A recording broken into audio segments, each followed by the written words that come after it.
Halo semua, perkenalkan kami kelompok 1, saya Joni Sidian. Saya Nirus Matupang, saya Melisa Situmarang. Saya Denis Tumariono. Di sini kami akan menjelaskan materi mengenai distribusi frekuensi, ukuran nilai sentral, dan ukuran letak.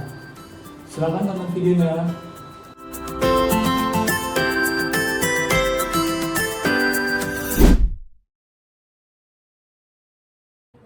Di sini saya akan menjelaskan materi mengenai distribusi frekuensi. Nah, distribusi frekuensi ini penyusunan data menjadi suatu kelompok data yang berkesinambungan. Nah, contoh penyusunan distribusi frekuensi ini dibedakan menjadi 3 berdasarkan waktu, berdasarkan wilayah, dan berdasarkan frekuensi. Berdasarkan waktu seperti pada tabel ini, di mana kita menggunakan tahun sebagai datanya. Berdasarkan wilayah kita bisa lihat di sini, di mana saya menggunakan kota sebagai datanya, dan yang terakhir berdasarkan frekuensinya, di mana saya menggunakan rentang angka sebagai datanya. Dan penyusunan distribusi frekuensi ini dapat dibedakan menjadi 2 berdasarkan kategori dan berdasarkan numerik. Berdasarkan kategori itu yaitu data bersifat kualitatif, di mana berdasarkan sifat atau segala macamnya seperti ini, di mana kita tidak menggunakan angka untuk datanya. Dan berdasarkan numerik itu yaitu data kuantitatif, di mana kita menggunakan angka seperti pada tabel ini, kita menggunakan angka pada datanya. Di sini saya akan memberikan contoh cara membuat tabel distribusi frekuensi. Nah, tabel distribusi frekuensi itu kan terdiri dari interval kelas, jumlah kelas, frekuensi, dan data. Nah, yang pertama dari data tunggal ini kita akan mencari jumlah kelasnya, yaitu menggunakan rumus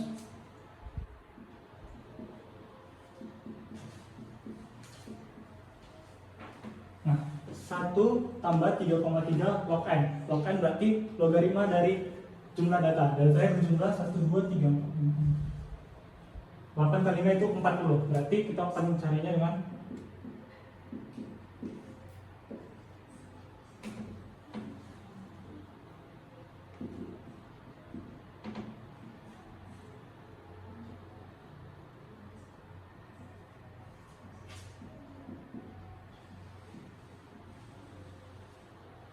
Nah, saya sudah mencari jumlah kelasnya, itu 1 tambah 3,3 log 40. Kita mendapat yaitu 6,3, kita bulatkan menjadi 6. Setelah mencari jumlah kelas, kita akan mencari interval dari kelas, yaitu menggunakan rumus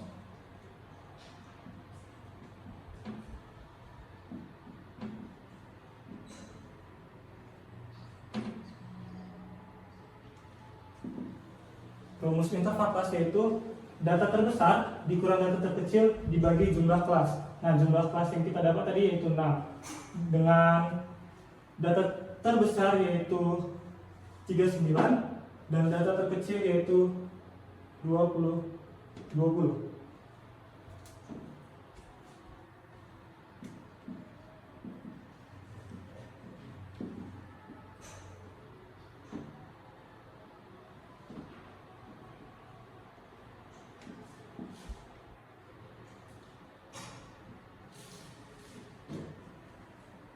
Nah, setelah mencari interval kelasnya yaitu Xmax kurang Xmin bagi K, kita mendapat 3,1. Nah, 3,1 ini kita bulatkan menjadi 4. Kenapa tidak 3? Karena pembulatan pada interval distribusi frekuensi ini menggunakan pembulatan coba-coba. Nah, berdasarkan jumlah kelas dari interval kelas yang saya cari tadi, saya sudah membentuk data tunggal ke dalam data kelompok. Nah, seperti saya bilang tadi, pembulatan 3,1 ini ke dalam 4, kita bisa lihat interval kelas 1 yaitu 0, sampai 21, 18, 19, 20, 21. Nah, 4. Kenapa tidak 3? Agar frekuensi pada data semuanya bagus, tidak ada yang terlalu ekstrim datanya. Nah, tadi kita sudah mengubah data tunggal menjadi data kelompok, yang mana kita memerlukan jumlah kelas dan interval kelas. Nah, pada tabel distribusi frekuensi terdapat bagian-bagian lain selain jumlah kelas dan interval kelas, yaitu yang pertama ada frekuensi dan data. Nah, pada nilai data ini ada bagian batas kelas, batas bawah yaitu batas atas, batas bawah yaitu yang ada pada bagian kiri ini, 18, 22, 26, 30, 34, 38. Dan batas atas yang ada pada bagian kanan yaitu 21, 25, 29, 33, 37, 41. Nah, dari batas kelas juga ada tepi batas kelas. Yang pertama ada tepi batas bawah kelas, yaitu kita bisa mencarinya melalui misalkan nih 18 dikurang 0,5 sehingga tepi batas bawah kelasnya itu 17,5. Nah, tepi batas atas kelasnya kita tambahkan 0,5 yaitu 21 tambah 0,5 yaitu 21,5. Atau bisa juga mencari tepi batas bawah kelas itu dengan menambahkan 21 dengan 22 yaitu batas atas kelas sebelum dan batas bawah kelas yaitu 22 tambah 21 dibagi 2 yaitu 21,5. Selanjutnya ada yang dinamakan distribusi frekuensi relatif dan distribusi frekuensi kumulatif. Dari contoh berikut kita akan mencari distribusi frekuensi relatif dan kumulatifnya. Nah, cara mencari frekuensi relatif itu dengan mencari persentasenya. Jadi bisa langsung dilihat dari contoh berikut.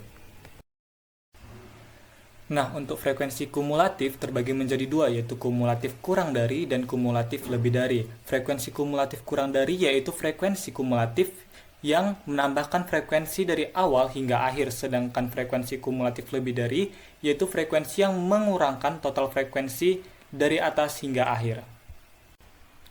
Nah, dari tabel frekuensi kita bisa membuat grafik frekuensi di mana saya dapat memaparkan 3 grafik frekuensi di sini yaitu histogram, ogive, dan polygon. Nah, ukuran nilai sentral itu terbagi menjadi rata-rata hitung, median, dan modus yang mana bisa dibaca sebagai berikut. Jadi selanjutnya kita akan membahas materi dari nilai min atau nilai rata-rata. Di mana artinya itu nilai rata-rata dari sebuah data. Jadi di sini kita mempunyai soal ini. Jadi untuk menjawab soal ini kita akan memasukkan rumus yang ada di sini.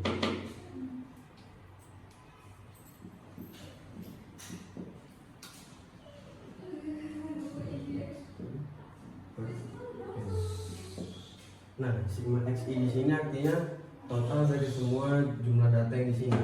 Maka kita totalin dulu. Ini di sini x-nya ada 1, 2, 3, 4, 5, 6, 7. Berarti sigma xi-nya ada 7.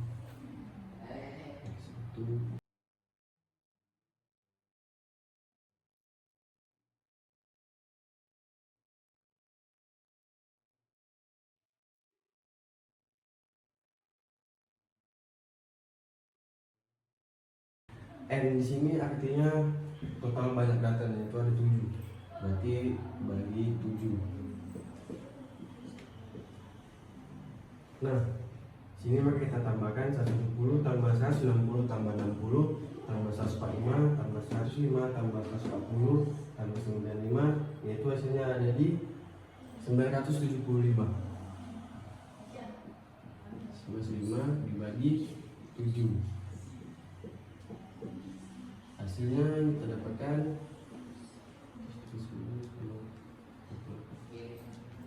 hasil yang kita dapatkan dari soalnya tersebut yaitu 139,28.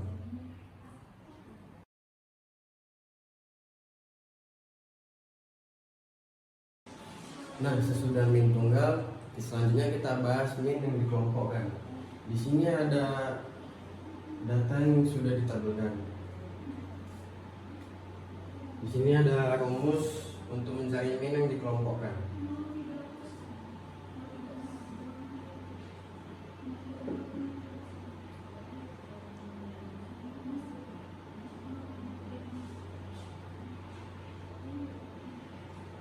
Nah, rumusnya yaitu X sama dengan sigma FIMI per N. Sigma FIMI ini kita dapat dari FI dikali MI. Nah, kita totalin dapatnya 40.475. Nah, di sini kita masukkan nilai terlebih dahulu.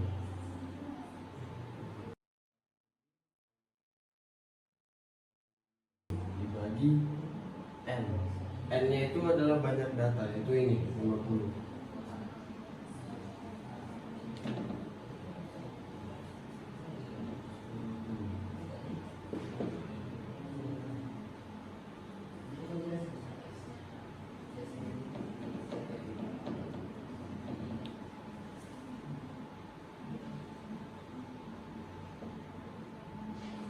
Nah, nilai yang kita dapat setelah kita memasukkan rumus yaitu 809,5.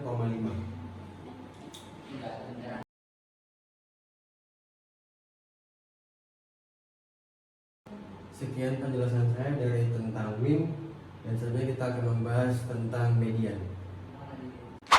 Nah, berikutnya kita akan membahas nilai median atau nilai tengah. Nilai median sendiri artinya nilai yang berada tepat di tengah setelah data yang diurutkan. Nah, di sini kita ada soal nih. Ini data acaknya dan kita urutkan dari terkecil hingga terbesar. Di sini kita urutkan. Ditanya median. Rumus median, rumus letak median ada di sini. Nah, kita masukin letak median. Kedua dan kedua. Nah, di sini n-nya itu ada 10 atau banyak data. 1, 2, 3, 4, 5, 6, 7, 8, 9, 10. Nah, n per 2 sama dengan 10 dibagi 2 dan n tambah 2 dan n ditambah 2 sama dengan 10 tambah 12 dibagi 2. 12 dibagi 2. Sekarang kita masukin mediannya. Kita cari nilai mediannya, yaitu kita ambil dari nilai data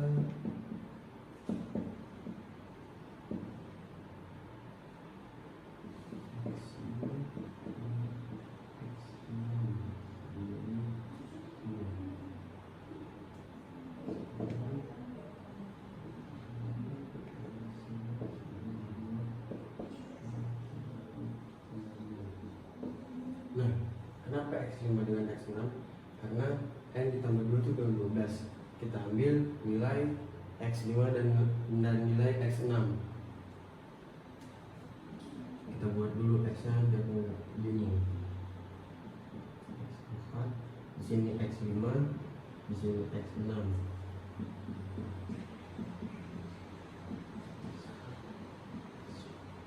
Nah, kita ambil X yang dua ini. Dan hasil yang kita dapatkan 8,5.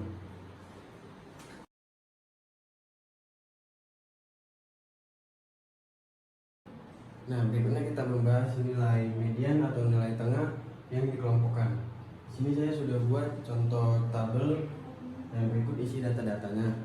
Dan di sini saya sudah membuat rumusnya, letak mediannya itu n per 2 dan rumus mediannya itu L ditambah n per 2 dikurang FC dikali C per FM.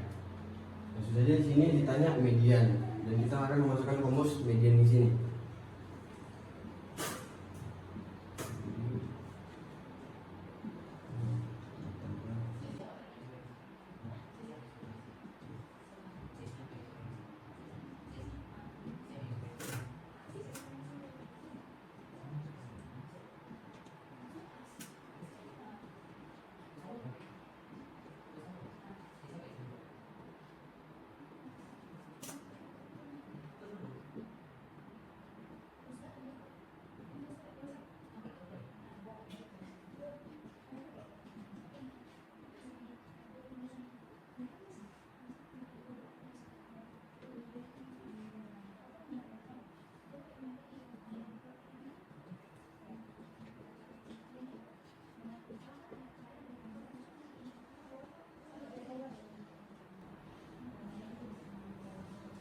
Nah, di sini L kita masukkan 19,5 ditambah dengan N per 2 yaitu 30 dikurang dengan FC itu 24, C nya itu dapat 5, FM nya itu adalah 22.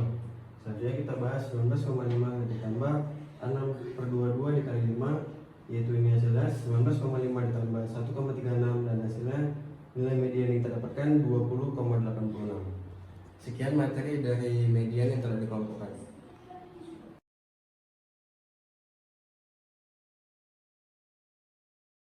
Baiklah, saya akan menjelaskan pengertian dari modus. Modus itu tersendiri adalah nilai karakteristik yang paling banyak atau paling sering terjadi sehingga ia memiliki frekuensi yang tertinggi. Kemudian modus itu dapat kita bagikan menjadi dua kelompok. Yang pertama adalah data tunggal. Di sini telah terdapat salah satu contoh. Kita akan menentukan nilai modusnya. Nilai modus itu adalah nilai tertinggi. Dapat kita lihat dari contoh soal tersebut adalah nilai tertinggi yaitu berada di data keempat yaitu 15. Jadi dari data tersebut dapat disimpulkan bahwa modus dari data tersebut adalah 15. Jadi dapat kita simpulkan dari contoh tersebut modusnya adalah di data nilai keempat yaitu 97.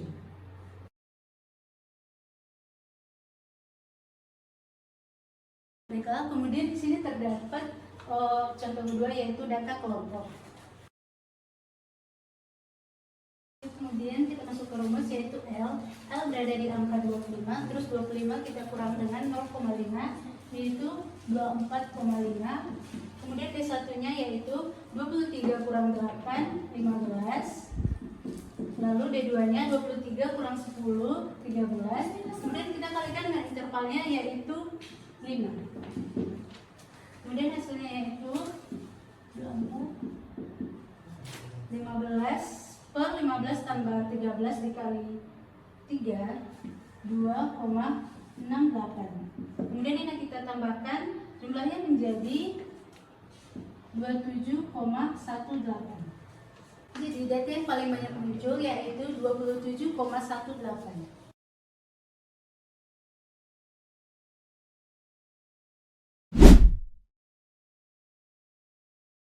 Selanjutnya ada ukuran letak yang mana terbagi menjadi kuartil, desil, persentil yang penjelasannya sebagai berikut.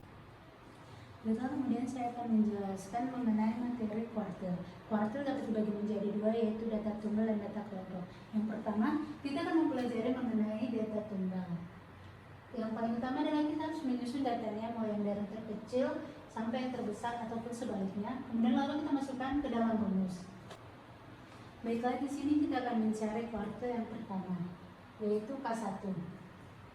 Dengan rumus LKX, X dikali N tambah 1 per 4. Yang paling utama adalah kita harus mengetahui X itu apa. X itu adalah kuartil yang kita cari, yaitu kuartil pertama.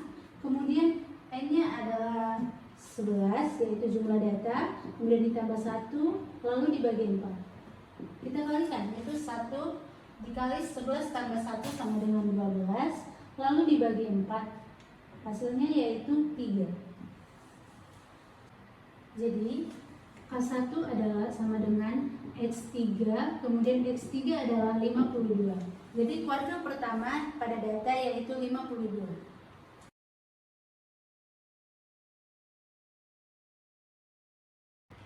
Kemudian yang kedua kita akan membahas mengenai kuartil data berkelompok. Setelah menyusun datanya dan mencari kumulatifnya, kita akan mencari nilai dari kuartil 1 dengan rumus 1 per 4 dikali N. Itu 1, N-nya sama dengan 50, kemudian dibagi 4, hasilnya yaitu 12,5. Kemudian setelah mendapatkan nilai LK1-nya, kita masukkan ke rumus kuartil, yaitu L-nya adalah 61 dikurang 0,5, hasilnya adalah 60,5. Kemudian intervalnya adalah 10, LK-nya 12,5, lalu FK-nya yaitu 5, FX-nya adalah 12. Kita hitung. Pertama, kemudian kita kalikan 12,5 dikurang 5 per 12, hasilnya yaitu 0,625. Kemudian kita jumlahkan, hasilnya menjadi 66,75. Jadi kuartil pertamanya adalah 66,75.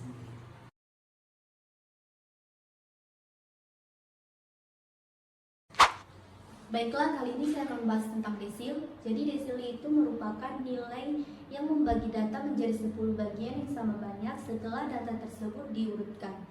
Jadi di sini saya ada soal Untuk pengerjaan soal desil itu kita harus melakukan yang pertama mengurutkan angka dari terkecil hingga terbesar. Di sini ditanya dengan D6 atau desil ke-6. Masuk ke dalam rumus. LDX sama dengan X ditambah 1/10. Berikut rumus untuk mencari letak desil. Tadi yang ditanya adalah desil 6. Jadi LD 6 X-nya itu kan adalah nilai yang ditanya oleh desil. Berarti di sini adalah 6. N merupakan jumlah dari seluruh data. Jumlah dari seluruh data ini banyaknya adalah 14. Ditambah 1/10. Jadi 14 ditambah 1 adalah 15. Lalu 15 dikali dengan 6 adalah 90. 90 dibagi dengan 10 adalah 9. Jadi letak dari desil ke-6 adalah ada di yang ke-9. Jadi letak dari D6 adalah X9. Jadi 1, 2, 3, 4, 5, 6, 7, 8, 9. Inilah letak dari D6. D6 X9 sama dengan 10.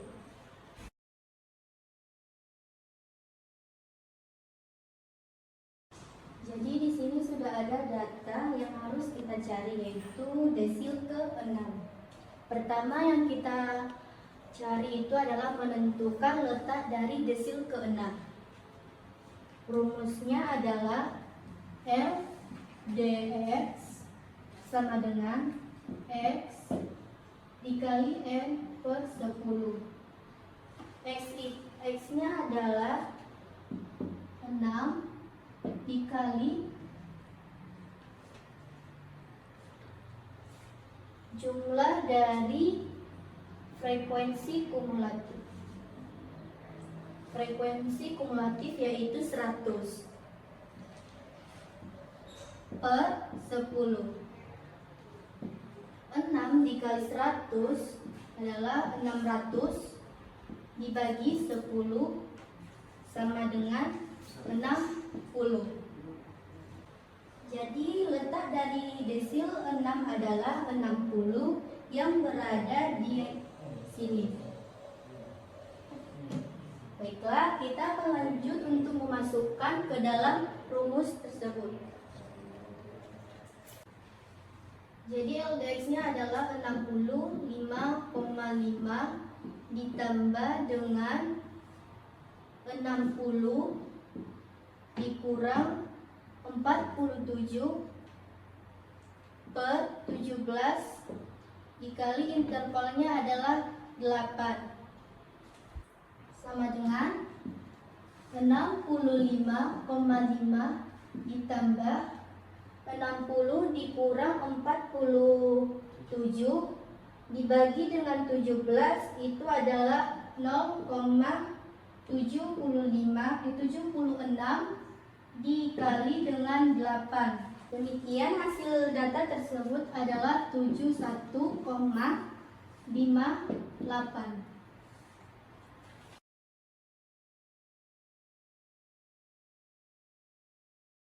Sekian penjelasan dari desil, kita lanjut ke persentil. Selanjutnya saya akan menjelaskan tentang persentil. Jadi di sini sudah ada sebuah data.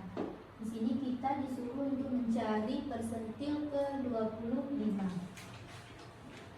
Jadi LP 25. Untuk nilai P-nya itu yang harus kita cari adalah 25. N-nya adalah 11 tambah 1 100 sama dengan 11 tambah 1 adalah 12. 12 dikali 25 adalah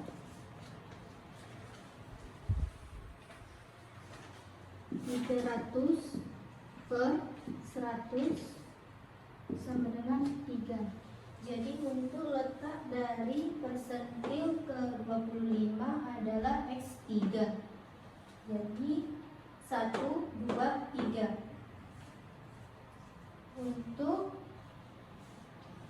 persentil ke 25 adalah sama dengan X3, yaitu 32.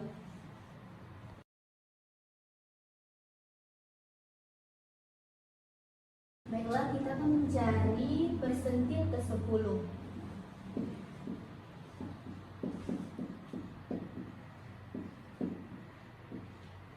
Yang dimana X-nya adalah 10, N-nya adalah 40 dibagi dengan 100. 10 dikali 40 adalah 400 dibagi dengan 100 sama dengan 4. Jadi letak dari persentil ke 10 adalah 4, yang dimana ada di sini. Selanjutnya kita akan masuk ke dalam rumus. Nah, jadi kalau X itu adalah titik kelas 41 dikurang 0,5 adalah 40,5 ditambah LP itu adalah 4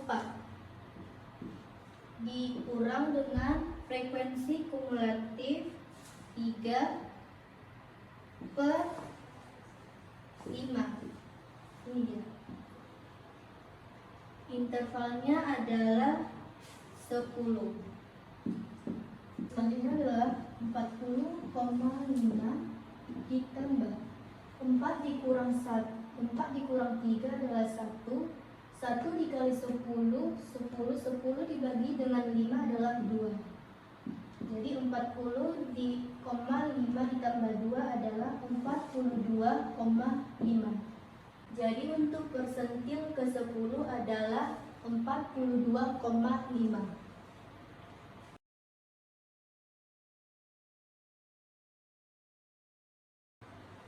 Sekian materi tentang persentil. Terima kasih.